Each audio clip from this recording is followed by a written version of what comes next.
We probably have 80 to 100 storage buildings on site. Most people actually special order the sheds. For every stock shed that we sell, we probably sell 3 special orders.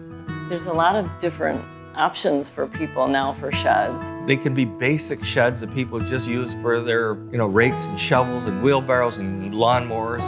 You can insulate them if you want to. You can add shelvings, lofts. People come in a lot and show us their classic cars, and they show us what they want to put them in. And some people use it for offices now.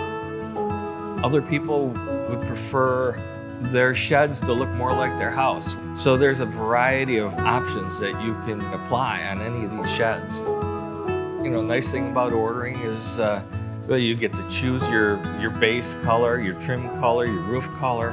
They can add windows, delete windows, add transom dormers to make it look like a little house. So it gets exciting because we want it to look very aesthetically pleasing. We bring our shed fully assembled to the site where the shed is going. For smaller sheds, if the ground is fairly flat, there needs to be no site preparation. We can level the shed on existing fairly level ground. But if there's a slope or a hill, then sometimes we need to bring in some crushed stone and make a flat and level site for the shed to set on and allow for proper drainage and access. We provide that service, and I'd say that 70% of the people want a good, solid foundation underneath their new building.